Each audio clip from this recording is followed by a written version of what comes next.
Qual no corro sanguíneo ledo amante, vendo a formosa dama desejada, o touro busca e pondo-se diante, salta, corre, sibila cenibrada, mas o animal atroce nesse instante, com fronte cornígena inclinada, bramando duro corre e os olhos cerra, derriba, ferra e mata, e põe por terra.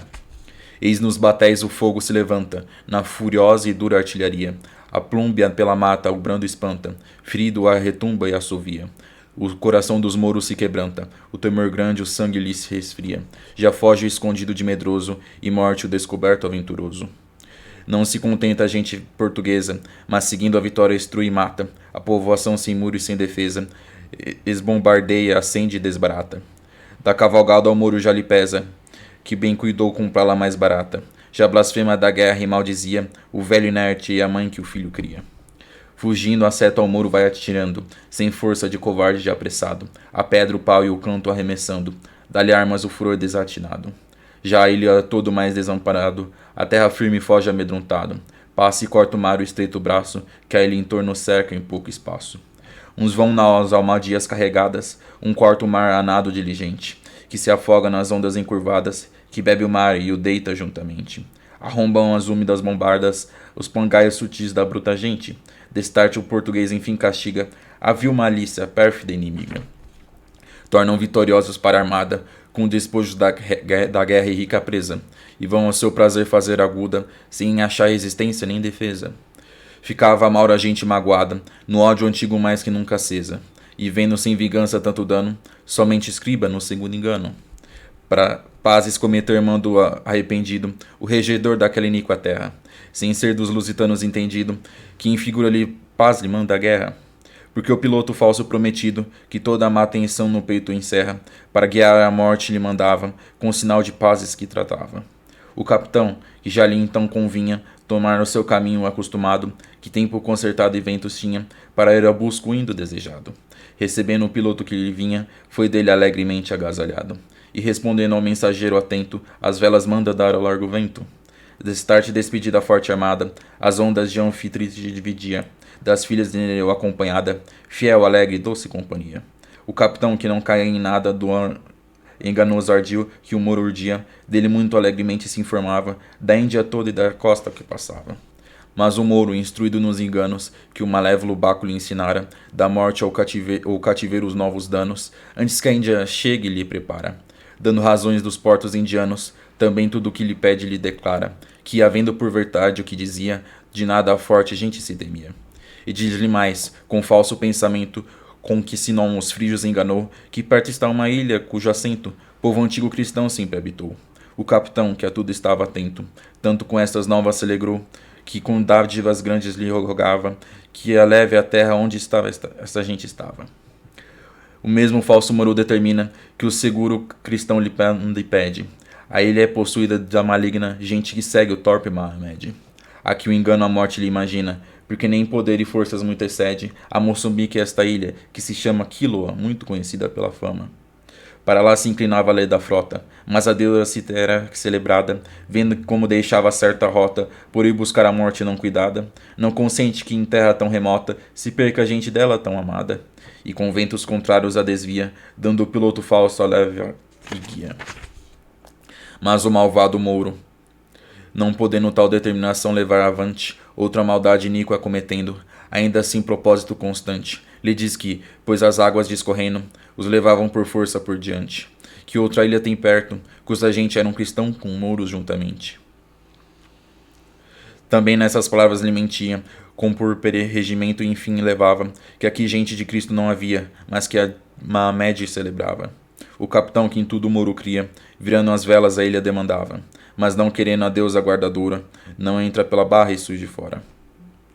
Esta ilha a terra tão chegada, que um estreito pequeno a dividia, uma cidade nela situada, que na fronte do mar parecia, dos nobres edifícios fabricada, como por fora ao longe descobria, regida por um rei da antiguidade. Mombasa é o nome da ilha e da cidade. E sendo a ela o capitão chegado, estranhamente ledo, porque espera de poder ver o povo batizado, como o falso piloto lhe dissera, eis vem batéis da terra com recado, do rei que já sabia que a gente era, que Baco muito antes o avisara, na forma do outro mouro que tomara. O recado que trazem é de amigos, mas debaixo o veneno vem coberto, que sim, os pensamentos eram de inimigos, segundo o que foi o engano descoberto. Ó grandes e gravíssimos perigos, ó caminho de vida nunca certo, que aonde a gente põe sua esperança, tem a vida tão pouca segurança. No mar tanta tormenta e tanto dano, tantas vezes a morte apercebida, na terra tanta guerra, tanto engano, tanta necessidade aborrecida. Onde pode acolher-se um fraco humano, onde terá segura a curta vida, que não se arme e se indigne no céu sereno contra um bicho da terra tão pequeno? Bom, essa aqui são as estrofes finais do primeiro canto dos Lusíadas. Tudo bom, pessoal? Meu nome é Caio Mota Ribeiro e aqui mais um vídeo com vocês lendo aqui a obra do Camões Os Lusíadas. Eu li aqui para vocês desde a 88ª estrofe até a última estrofe do primeiro canto, que é a 106ª, né? O contexto dessas estrofes é o encontro dos portugueses ali com os mouros de Moçambique, né? O confronto que Vasco da Gama e alguns dos seus marinheiros tiveram com os mouros de Moçambique. E após esse conflito, os mouros fingindo pedir desculpas, fingindo estarem pacíficos, fornecem um guia, para estar direcionando a frota portuguesa num caminho mais seguro até as Índias. Porém, esse guia, ele, assim como seus conterrâneos de Moçambique, ele também quer destruir os portugueses. Então ele leva eles para uma armadilha. Conforme a gente viu nos nossos comentários anteriores, nossos vídeos anteriores, inclusive eu recomendo que vocês estejam acompanhando eles para estarem se situando melhor aqui na nossa leitura. A frota portuguesa está navegando ali na costa africana oriental. É nessa área que eles estão navegando. A gente tem que eu tenho indo aqui comentar com vocês que quando o Camões começa a narrar os Lusíadas aqui, ele não começa a contar essa história, a empreitada portuguesa, desde a partida deles de Portugal. Ele não começa narrando ali, saindo dos portos de Lisboa, contornando a costa africana até chegar às Índias. Ele não começa narrando por ali. Ele já começa narrando quando eles já estão ali pela região de Moçambique, próximo de Madagascar, próximo das ilhas que ficam por ali. É ali que começa a narração, como a gente bem viu nos nossos vídeos, nos nossos comentários nos vídeos anteriores. Então, situando aqui a história, os portugueses estão por ali. Eles tiveram um encontro com os mouros africanos ali de Moçambique. E Baco, que como nós também vimos ali no Concílio dos Deuses, deseja destruir os portugueses. O deus Baco quer que a empreitada portuguesa não seja bem sucedida. Então Baco vai até os mouros, vai até o regente de Moçambique, mais precisamente, e manipula ele. E faz com que ele queira destruir os portugueses. Então Baco propõe duas armadilhas. Primeiro, é uma armadilha, direta, que é quando o Vasco da Gama fosse em terra pegar mantimentos, eles atacassem ele de surpresa. E caso essa armadilha não fosse bem sucedida, ele propõe uma segunda emboscada, que é fornecer um guia este que vai estar manipulando eles e levando eles para uma armadilha. Então é isso que acontece aqui. Aqui na 88ª, como a gente viu, é o começo dessa primeira armadilha, dessa primeira tentativa dos mouros de atacar os portugueses. Então aqui Camões começa: qual no corro sanguíneo ledo amante, vendo a formosa dama desejada. Ou seja, aqui já começou um conflito com os portugueses saindo dos seus botes, que eles saíram das suas naus e foram pegar alguns mantimentos indo em botes. Ou seja, eles foram das naus em botes até terra firme para pegar mantimentos. Mas ali eles já perceberam e já tinham uma ideia que os muçulmanos iam atacar eles. Então aí começa um conflito. Aqui Camões diz que os portugueses partem para o ataque como se fosse um amante vendo a sua formosa, sua amada. Ou seja, o amante, ao ver a sua amada, ele parte como um touro. Então aqui ele diz: o touro busca e pondo-se diante, salta, corre, sibila, cena e brada.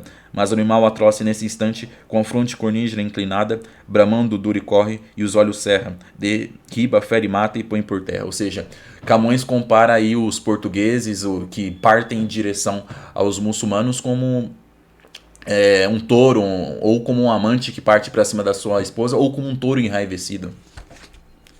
Eis nos batéis o fogo se levanta, na furiosa e dura artilharia. A plumba pela mata, o brando espanta, ferido ar retumba e assobia. Ou seja, aqui os disparos das armas dos portugueses, do chumbo dos portugueses. Ou seja, aqui enquanto na estrofe anterior ele fez uma comparação, aqui Camões já começa a narrar o conflito. E eis nos batéis o fogo se levanta, ou seja, dos botes os portugueses já começam a dar alguns disparos ali com as suas armas. A furiosa e dura artilharia, ou seja, são os mosquetes, os rifles que os portugueses utilizavam, as armas de fogo da época. O coração dos mouros se quebranta, o temor grande, o sangue lhe resfria. Foge o escondido de medo medroso e morre o descoberto aventuroso. Ou seja, aqui fala que os mouros, apesar de estarem em maior número, eles se dão mal aí ao tentar uma armadilha ali contra os portugueses. Os portugueses são mais armados, eles são todos guerreiros, e Portugal, como a gente vai bem ver, tem um longo histórico de ser bem sucedido a enfrentar os muçulmanos. Os portugueses, os guerreiros portugueses, têm um histórico muito extenso de séculos ao vencer os muçulmanos. Então aqui Camões narra que a armadilha dos muçulmanos acaba fracassando, os portugueses derrotam eles, matam eles. Foge o escondido de medroso, ou seja, quando os muçulmanos percebem que eles vão ser derrotados, alguns começam a fugir, e os que se mantêm aventurosos acabam sendo derrotados. Não se contenta a gente portuguesa, mas seguindo a vitória instrui e mata. A povoação sem muro e sem defesa, bombardeia, acende e desbarata. Ou seja, aqui o conflito deles, os portugueses derrotando e matando os muçulmanos. Ou seja, eles não se contentam em derrotar só aqueles guerreiros que tentaram destruir eles.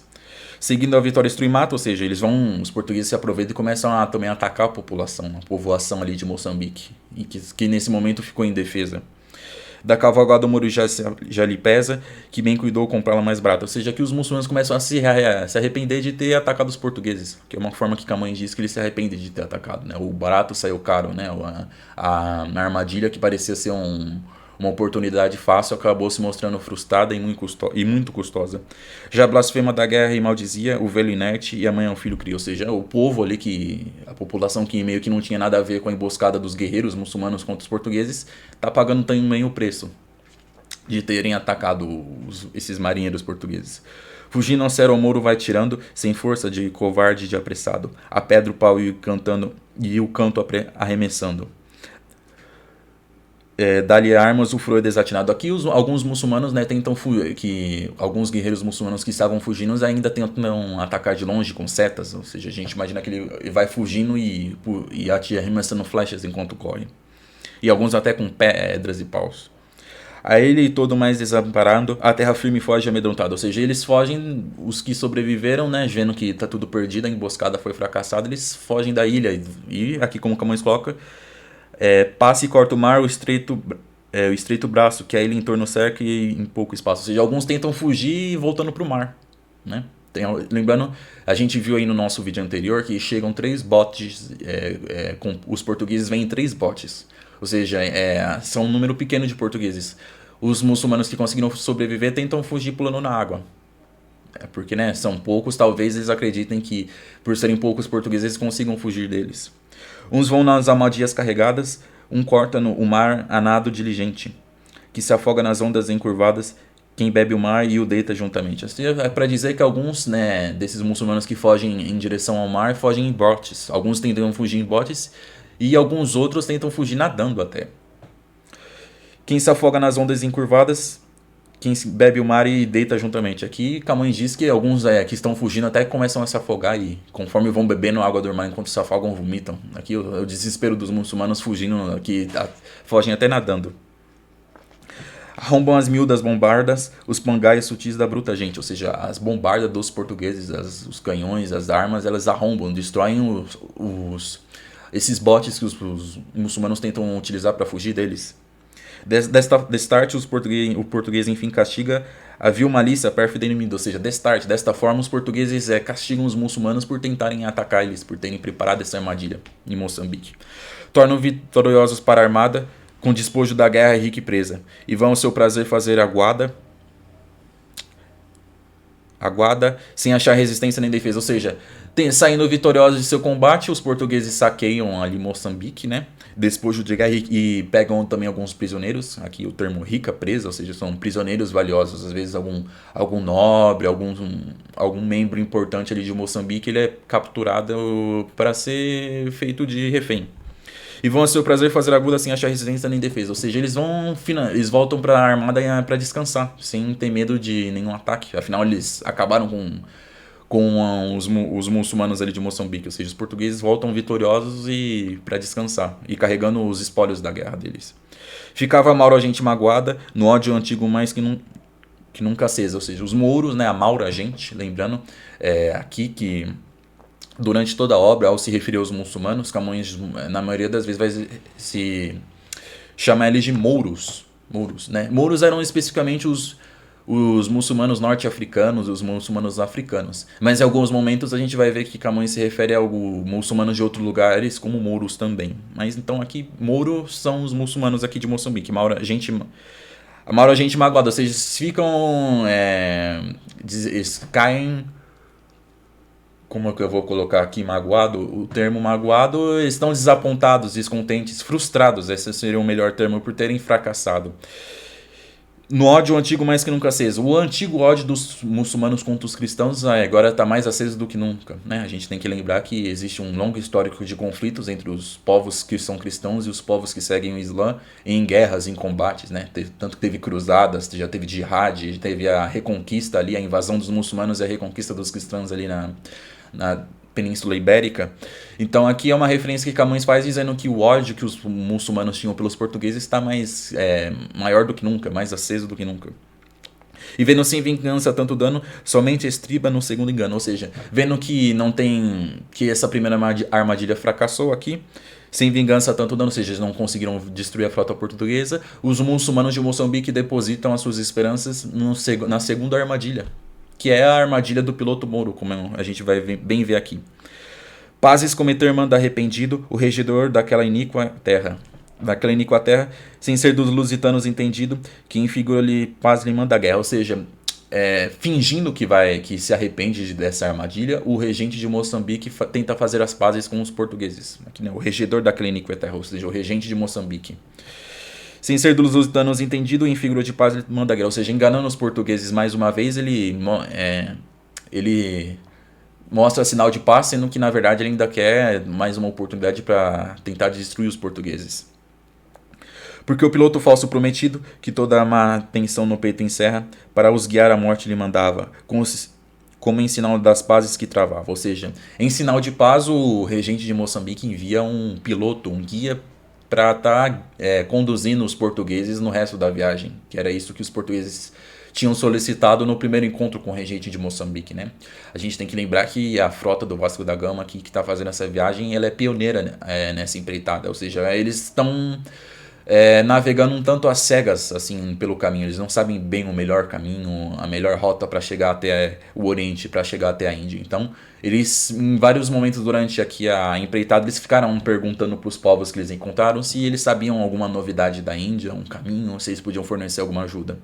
Então esse guia muito bem recebido pelos portugueses, era o que eles queriam, e eles nem suspeitam que seja uma armadilha. Porque o piloto falso prometido, que toda a má atenção no peito encerra, ou seja, todo o desejo que os muçulmanos ali de Moçambique têm para destruir os portugueses está depositado aqui nesse piloto. Ele que vai, para os guiar à morte, ele mandava, vocês mandavam eles para guiar os portugueses para a morte, para alguma armadilha. O capitão, que já lhe então convia tornar ao seu caminho acostumado, que tempo consertado os ventos tinha, para ir buscar o indo desejado, ou seja, o capitão Vasco da Gama agora, né, vendo que ele tem um clima agradável, bons ventos aqui, o tempo se mostrava amigável, ele decide seguir viagem, ou seja, continuar navegando ali pela costa africana oriental até que ele encontre um caminho que leve ele para a Índia. Recebendo o piloto que lhe vinha, foi dele alegremente agasalhado. Ou seja, como o tempo é favorável e ele recebe esse piloto que ele tanto precisava, ele fica alegre, contente, ele recebe esse piloto alegremente. E respondendo ao mensageiro atento, as velas manda dar ao lago ao vento. Ou seja, ele manda os marinheiros dele darem velas ao vento, que significa continuar navegando com as naus. Os portugueses voltam a navegar no mar. Destarte, despedida a forte amada, as ondas de Anfitrite dividida, das filhas de Nereu acompanhada, fiel, alegre e doce companhia. Aqui é uma forma poética de Camões dizer que os portugueses continuaram navegando, voltavam a navegar. Destarte, ou seja, desta forma, a forte amada se despede de Moçambique, ou seja, deixa aquelas terras, aquele local onde ele estava. As ondas de Anfitrite dividia. Anfitrite é uma das divindades do mar, ou seja, aqui Camões, ao citar ela, falando que Ela é uma divindade que representa o mar, ou seja, ela era o mar, é uma forma de dizer. Ou seja, Camões aqui diz que a frota portuguesa atravessava a Anfitriite, atravessava o mar. Das filhas de Nereu acompanhada, fiel, alegre, doce companhia. Assim, atravessava o mar que era banha, por onde nadavam as ninfas filhas de Nereu. Nereu também é uma outra divindade do mar. A gente tem que estar lembrando que a gente está lendo aqui um poema épico e que Camões, escrito por Camões. E Camões ele é um herdeiro, ele dá continuidade à tradição clássica da antiguidade greco-romana, ou seja, ele é vamos dizer assim, um herdeiro da poesia de Homero, principalmente da poesia de Virgílio. Então, ao narrar essa história, ao contar essa história, ele vai estar se utilizando dos esquemas que esses poetas clássicos utilizavam, ou seja, ele vai narrar situações como se fossem deuses agindo, as situações, os locais, as dificuldades, os sentimentos são os deuses, são as divindades agindo, são seres mitológicos agindo. Ou seja, aqui ao se referir ao mar, Camões não vai falar assim, os portugueses navegavam pelo mar. Não, ele vai dizer, dividiam a Anfítrite, uma das deusas do mar que ali e onde ali possuíam as ninfas. É uma forma de Camões grandiosa de Camões de escrever sua obra. O capitão que não cai em nada do enganoso ardil que o muro urdia, dele muito largamente se informava da Índia toda e costa que passava. Ou seja, o capitão Vasco da Gama, sem nem ter ideia de que o piloto ali estava preparando uma armadilha, ele, com muita alegria, ele ia se informando da Índia. Esse piloto que aqui estava tramando essa armadilha, ia fornecendo informações e enganando o Vasco da Gama e os marinheiros portugueses. E, porque como o Vasco da Gama desejava muito saber da Índia, era fácil manipular ele com essas informações. Mas o Moro, instruído nos enganos que o malévolo Baco lhe ensinara, de morte ou cativeiro novos danos, antes que a Índia chegue lhe prepara. A gente tem que lembrar que o deus Baco a gente tem que lembrar o que foi comentado nos nossos vídeos anteriores, que foi o concílio dos deuses no Olimpo. Eu recomendo vocês estarem assistindo esses vídeos anteriores para estar se situando melhor. Mas quando Júpiter convoca um concílio dos deuses, Baco se mostra contrário à empreitada portuguesa. Baco é o deus que quer que os portugueses fracassem. Ele quer destruir essa a frota do Vasco da Gama. Então, para fazer isso, ele, como eu disse, eu comentei anteriormente, ele manipula o regente de Moçambique para que ele prepare duas coisas, né? Uma armadilha para destruir os portugueses, que foi essa que a gente leu e que fracassou. E a segunda é preparar esse guia, esse piloto muçulmano aqui que vai estar enganando os portugueses. Ou seja, ele está aqui Camões coloca que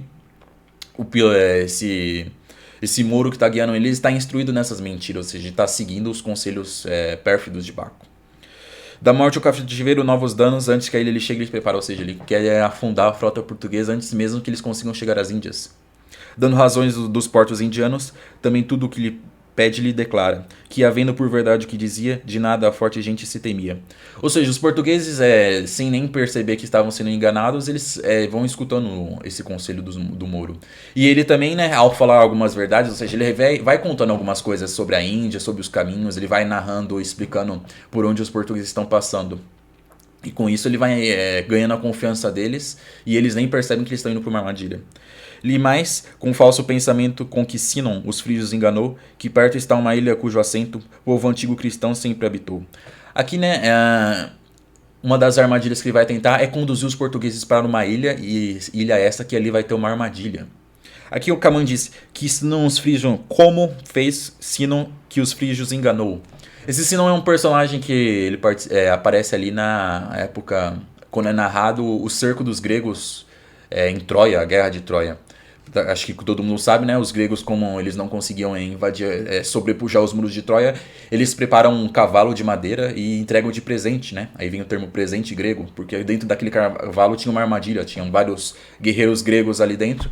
Os troianos, como eles acreditam que aquilo é um presente, eles abrem os portões e trazem esse cavalo para dentro. E ali dentro, os gregos que estavam escondidos ali dentro, eles começam a atacar a cidade, abrem os portões para que o exército dos gregos estava lá fora entre, ou seja, que é um presente dos gregos. Ao citar esse personagem, Camões fala que, assim como esse Sinon enganou os troianos, o Mouro Guia está enganando os portugueses ao levar eles para uma ilha, dizendo que nessa ilha tinha vários cristãos. Ou seja, Vasco da Gama, você pode parar para se abastecer nessa ilha aqui, que aqui tem vários cristãos, você vai gostar de conhecer eles. Essa é a mentira que ele conta. O capitão que a tudo estava atento, tanto com essas novas se alegrou, ou seja, ficou contente ao saber disso, ou saber que nessa região aqui, tão distante, existem povos cristãos. Que com dádivas grandes lhe rogava que a leve à terra onde estava, que o leve à terra onde esta gente estava, ou seja, ele fica tão contente e saúda esse piloto, o Moro, esse guia, e fala, então vamos para lá, mostra o caminho para onde está essa gente que eu quero conhecer eles. O mesmo falso Moro determina que o seguro cristão lhe manda e pede, ou seja, acatando esse pedido, o piloto ele guia eles para esse local. A ilha é possuída da maligna gente que segue o torpe Mahomed, ou seja, que é uma mentira, né? Essa ilha não tem nenhum cristão, na verdade ela está ali cheio de muçulmanos.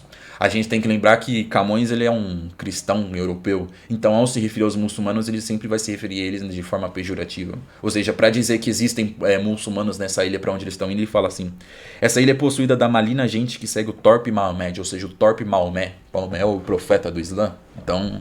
Camões aqui se refere a ele, para mencionar que são muçulmanos, ele cita que ali está repleto dos torpes seguidores do Maomé. Aqui o engano a morte lhe imagina, porque em poder e em forças muito excede a Moçambique, esta ilha, que se chama Quiloa, muito conhecida pela fama. Essa ilha para onde ele quer levar os portugueses se chama-se Quiloa. E diferente de Moçambique, essa ilha aqui, os povos aqui são muito mais poderosos, muito mais bem armados, muito mais bem preparados. Porque a gente bem viu que 3 botes de portugueses conseguiram vencer os guerreiros ali de Moçambique com muita facilidade. Então o piloto de Moçambique, ao levar eles para ali, ele pensa assim, ali por serem bem mais guarnecidos, por terem pela força deles serem muito superior de Moçambique, o poder deles, ele acha que quando os portugueses chegarem ali, eles vão ser derrotados. E ali é um local muito conhecido, então é fácil para esse piloto muçulmano levar eles para lá. Para lá se inclinava a lei da frota, ou seja, acreditando no que ele dizia, a alegre frota portuguesa inclinava suas naus para lá. Mas a deusa em si terá celebrada, vendo como deixava certa rota, por ir buscar a morte não cuidada, não consente que em terra tão remota se perca a gente dela tão amada. Então a deusa que é amada, que é celebrada em Cítera, é Vênus, né? A gente bem viu em algumas estrofes anteriores, nos nossos vídeos anteriores, que ela até é chamada de Citareia. Ela é celebrada nessa ilha, né? É uma forma de Camões se referir à deusa Vênus. Ou seja, a deusa Vênus, ao ver que ela é a deusa que vai proteger os portugueses ao longo dessa rota, ela percebe que eles estão indo para uma armadilha e então ela decide intervir a favor deles, né? Vendo como deixava a rota certa, ou seja, vendo como eles se desviavam do caminho para ir em direção a essa armadilha. Não consente que em terra tão remota se perca a gente dela tão amada, ou seja, ela não aceita isso e vai intervir a favor deles. Com ventos contrários a desvia, de onde o piloto falso a leva e guia. Ou seja, ela, né, sendo uma deusa muito poderosa, ela utiliza dos ventos para desviar a frota portuguesa para um outro local. Ou seja, os portugueses não vão para essa Quiloa aqui, para onde o piloto estava levando eles. Mas o malvado Moro, não podendo tal determinação levar avante, outra maldade iníqua cometendo, ainda em seu propósito constante, lhe diz que, pois as águas discorrendo, os levam por força por diante, que outra ilha tem perto cuja gente eram cristãos com mouros juntamente. Ou seja, ele percebendo aqui que o vento está levando eles para outro caminho, ele convence os portugueses a ir para uma outra ilha. Ou seja, como essa Quiloa não... os portugueses não vão conseguir chegar nessa Quiloa, ele não desiste desse plano dele e fala para eles, existe um outro local que é habitado por cristãos e por muçulmanos. Ali eles convivem amigavelmente e vocês podem estar conhecendo. E como os portugueses querem muito conhecer cristãos dessa região, eles seguem para lá. Também nessas palavras ele mentia, como por regimento enfim levava, ou seja, ao dizer isso que ali existiam cristãos e muçulmanos, uma outra ilha com cristãos e muçulmanos convivendo juntamente é uma mentira. Aqui na verdade não é uma outra ilha, é um outro local, a gente vai bem ver que é um outro reino. Que aqui gente de Cristo não havia, mas aqui Mahomed celebrava, ou seja, nessa ilha não existiam cristãos, apenas aqueles que celebravam Mahomed, ou seja, aqueles que celebravam Maomé, ou seja, aqueles que são cristãos, né? Ou seja, virando as velas a ilha demandava, mas não querendo a deusa guardadora, não entra pela barra e surge fora. Ou seja, os portugueses então vão com as suas naus até ali, mas Vênus ainda protegendo eles não permite que eles entrem. Aqui Camões não narra isso, mas de alguma forma Vênus fez com que eles ficassem ali fora. Eles não atracassem imediatamente no porto dessa ilha, desse local. Estava ali a terra tão chegada, que um estreito pequeno a dividia, uma cidade nela situada, que na fronte do mar parecia, de nobres edifícios fabricada, como por fora longe descobria. Regida por um rei da antiguidade, Mombasa é o nome da ilha e da cidade. Aqui Camões descrevendo essa ilha, esse local, que é Mombasa, né? Fica ali na costa africana oriental, por onde o português não navegando. Então, essa ilha que é o novo local onde o guia muçulmano está levando os portugueses, é conhecida como Mombasa. Aqui é uma descrição que Camões faz dela, que ela é muito chegada, ela é uma ilha que ela é quase colada na costa, ou seja, quase colado ao continente africano, ou seja, um estreito pequeno a dividia, uma cidade nela situada, ou seja, nessa ilha surgiu uma cidade, que na fronte ao mar aparecia, ou seja, essa cidade ficava de frente para o mar, de nobres edifícios fabricava, como por fora longe descobriu, ou seja, quem visse de longe, ou seja, conforme os portugueses iam se aproximando, eles viam vários edifícios surgindo nessa ilha, nessa cidade. Que ela é regida por um rei velho, ou seja, de antiguidade, e que ela atende pelo nome de Mombasa, ou seja, a ilha chama Mombasa e a cidade também. E sendo a ela o capitão chegado, estranhamente ledo, porque espera de poder ver o povo batizado, como o falso piloto lhe disseram. Ou seja, o capitão Vasco da Gama chega alegre ali, sem perceber que ele está indo para uma armadilha. Porque ele foi manipulado por esse piloto Moro. Porque o Vasco da Gama, os portugueses desejavam muito conhecer assim, povos cristãos dessa região. Então ele nem percebe que ele está indo para uma armadilha. Eis vem batéis da terra com o recado do rei, que já sabia a gente que era. Ou seja, conforme eles param ali próximo da ilha, eles veem batéis, botes vindo da ilha até as embarcações. Por quê? Porque o rei aqui já sabia que os portugueses estavam chegando. Camões vai explicar como é que o rei sabia disso, né? Que rei que já sabia que gente era, ou seja, o rei já sabia que eram portugueses que estavam chegando. Como é que ele sabia? Que Baco muito de antes o avisara, na forma de outro muro que tomara. Ou seja, Baco mais uma vez, assim como fez com o regente de Moçambique, Baco se disfarça de muçulmano e vai até Mombasa e manipula o rei dali. O recado que trazem é de amigos, mas de baixo o veneno vem coberto. Ou seja, assim como os muçulmanos de Moçambique, os muçulmanos de Mombasa se disfarçam se passam por amigos, mas na verdade eles querem acabar com os portugueses aqui. O veneno vem coberto, ou seja, tem um veneno ali escondido, uma armadilha, ou seja, algo ruim para acabar com os portugueses. Segundo foi o engano descoberto. Ou seja, aqui Camões encerra a narração encerra aqui essa parte da narração dele dizendo que os muçulmanos aqui de Mombasa já preparam uma armadilha para acabar com os portugueses. E aqui, né, na parte final dessa estrofe e na estrofe seguinte, que é a última, Camões ele faz alguns comentários. Ele para de narrar e ele fala diretamente meio com o narrador aqui. Ó grandes e gravíssimos perigos, ó caminho de vida nunca certo. Ou seja, comentando as dificuldades que os marinheiros portugueses estão passando nessa empreitada. Ou seja, grandes e gravíssimos perigos. Ou seja, eles estão tendo que enfrentar muitas dificuldades. Caminho de vida nunca certo. Ou seja, eles não sabem o que lhes aguarda. Ou seja, a morte está sempre ali à espreita. Que é onde a gente põe na sua esperança tem a vida tão pouca segurança, ou seja, eles estão depositando as esperanças de alcançar o Oriente, né, nos povos aqui de Mombasa, nos povos muçulmanos que eles encontram. Mas aqui é só perigo que eles vão encontrar. Aqui a esperança que eles depositam, na verdade pouca segurança, que é uma forma poética de Camões narrar isso. Mas que ele quer dizer que ao depositar a fé nos muçulmanos ali africanos, os portugueses na verdade estão rumo à destruição, rumo à perdição. No mar tanta tormenta e tanto dano, tantas vezes a morte a perseguir. Aqui ele comentando as dificuldades que eles enfrentaram, ou seja, tantas tormentas, tormenta é tempestade. Ou seja, eles enfrentaram e vão enfrentar muitas tempestades durante essa viagem, tanto dano, ou seja, tanto sofrimento, tanto dificuldade. Tantas vezes a morte a perseguida, ou seja, tantas vezes eles lidaram com a morte, eles tiveram que enfrentar a morte. E vários portugueses morreram nessa empreitada. Na terra tanta guerra, tanto engano, tanta necessidade aborrecida. Ou seja, vão enfrentar os portugueses. Seja agora, né, não só nessa empreitada, como nas empreitadas seguintes, eles vão enfrentar muitos conflitos em terra quando eles embarcarem. Onde pode acolher-se um fraco humano, onde terá segura a curta vida. Ou seja, aqui Camões ele faz uma pergunta, ele joga uma pergunta no ar. Onde um ser humano pode encontrar um local onde ele não encontre a morte, não encontre dificuldades, não? Onde terá segura a curta vida. Ou seja, a vida que é tão curta, onde algum humano pode encontrar um local que ele não vá morrer, um local que não quer acabar com eles.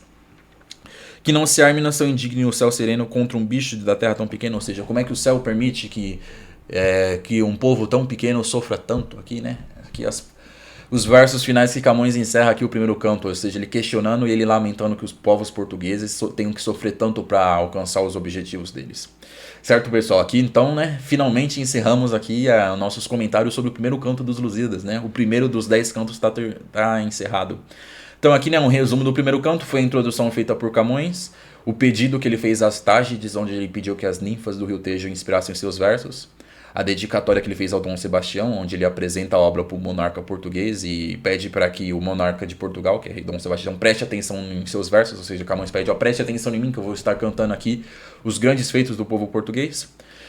O Concílio dos Deuses, onde Júpiter convoca os deuses para discutir o futuro do Olimpo, e vemos que o deus Baco é contra os portugueses e a deusa Vênus é favorável a eles. E em seguida aqui, nas estrofes seguintes, vemos a passagem dos portugueses pela costa africana oriental, mais precisamente por Moçambique, onde os portugueses são atacados ali. E conforme eles vão navegando aqui, como a gente viu nesse vídeo nosso aqui, nessas estrofes finais, a armadilha do piloto que Moçambique prepara para acabar com os portugueses.